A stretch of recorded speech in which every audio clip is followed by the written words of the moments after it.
Policing is one of the most visible roles in any society. It's the face of authority and the first line of defense for citizens. How it's done varies widely across countries, and today we compare two very different approaches to law enforcement. Japan's police system versus the United States. Their training, structure, tactics, and public trust. This is a fact-based look at two very different ways of keeping the peace. We begin with jurisdiction. Who is in charge? Japan's National Police Agency is a centralized organization. It oversees all police activity across the country, 47 prefectural police departments, each mirroring the national guidelines and reporting directly to the central government. This means uniform training, rules, and oversight nationwide. The United States, meanwhile, has a decentralized system, more than 18,000 individual law enforcement agencies. Different states have different rules, different counties have different procedures, and different cities have different budgets and policies. This variety can be an asset, allowing for localized solutions to unique problems, but it creates inconsistency in policy and accountability. Decentralization is also true within the U.S. itself. Many people don't realize there is no federal police force in the United States. The closest thing would be the FBI, which focuses primarily on federal crimes. Local and state police handle the vast majority of law enforcement, which is why jurisdiction matters. A small-town police officer in Vermont will have vastly different rules and equipment than a beat cop in New York City. And both will operate differently from a state trooper who patrols the highways. And this decentralized system extends to the military as well. Each branch, Army, Navy, Air Force, Marines, has its own police force with its own rules and procedures. In Japan, jurisdiction is straightforward. The National Police Agency is the ultimate authority. They set the standards, hire the officers, and provide ongoing training and support.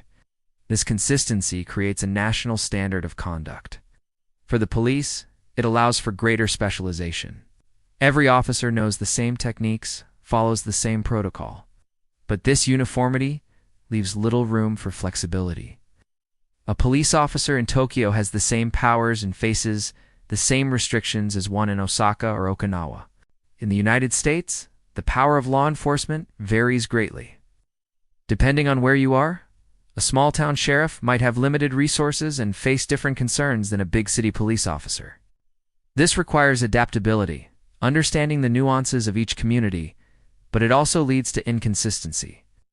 Policing in Los Angeles won't be the same as policing in rural Alabama, and that's by design. Local control allows for tailoring policies to local needs. But this means that what constitutes acceptable police behavior isn't as clear-cut. In some places, stop and frisk might be common practice. In others, it's practically non-existent. In some departments, body cams are standard issue. In others, they're just starting to be rolled out. The next question is, what does police work actually entail? What skills, training, education are required? In Japan, police training lasts about 6 to 10 months. Followed by a mandatory field internship. Cadets undergo intensive coursework in law, ethics, communication, and even martial arts. New officers are often assigned to koban, small local police boxes. There they learn community policing, building relationships, familiarity, and de-escalation skills. Remember, Japan has one of the lowest crime rates in the world. So the emphasis is on preempting issues through relationship building. Firearms are rarely used by police. All police officers in Japan carry firearms, but only a few hundred are fired each year. Nationwide, that's less than 1% of total police force. Most police interactions involve non-lethal tools, batons, and martial arts, and a strict focus on de-escalation. In the United States, police academies vary. Training typically lasts around 3 to 6 months, far less than Japan's program. Some states require college degrees, others do not. The emphasis is on firearms training, defensive driving, and scenario-based tactics, often with live fire. New recruits are thrown into diverse situations, learning on the job, adapting to different neighborhoods, different people. The use of force is a bigger part of daily life, whether responding to domestic disputes, traffic accidents, or potential threats. Officers are trained to respond rapidly to perceived dangers, even if that escalates situations. So, what does this look like in practice? What happens when a Japanese police officer stops a jaywalker, versus a U.S. police officer giving a ticket to a jaywalker. In Japan, officers will likely issue a warning, perhaps a fine, but not an arrest unless there's aggravating circumstances. Repeat offenders might get a fine. Building a relationship and trust with the community is seen as more effective long-term than punitive measures. In the United States, the approach varies wildly depending on the department, the neighborhood, the political climate. Tickets are common, arrests less so, but still happen. And the interaction can be contentious, especially in an era of widespread cell phone cameras and viral videos. It didn't exist just 10 years ago. How does this impact the police themselves? They see themselves as crime fighters or social workers. In Japan, the image of the police officer is quite rigid, more akin to a military bearing. A symbol of authority and order, a role model for children. Japanese police officers take great pride in their appearance and conduct. They are expected to be paragons of virtue, role models for society. In the United States, the image is much more varied. Some departments encourage a more paramilitary bearing. Others emphasize community engagement over strict adherence to procedure. In some areas, police officers are seen as crime fighters, protectors of the streets. In others, they are seen as agents of the state, enforcing compliance, maintaining order. But what about the most important element of policing? Public trust? Can police be effective without it? When Japanese people need help, they don't hesitate to call the police.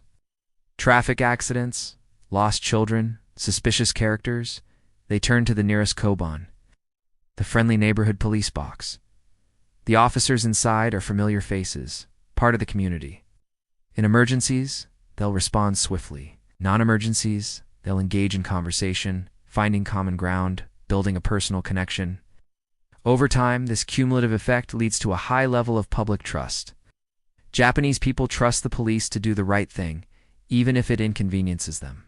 In the United States, public trust is much more complicated. It's divided along lines of race, class, geography.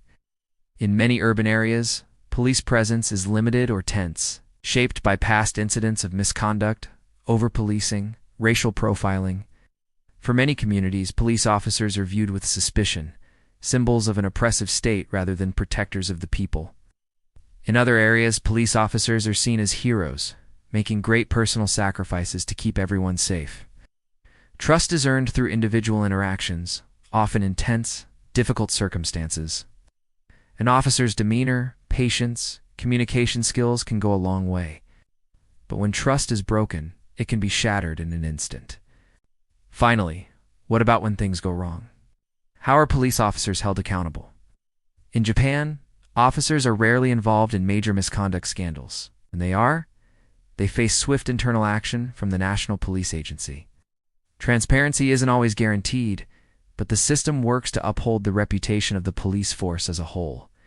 In the United States, police misconduct and use of force against civilians have sparked massive national protests. Accountability mechanisms exist, but critics argue that police unions, local politics, and a lack of transparency often protect bad actors.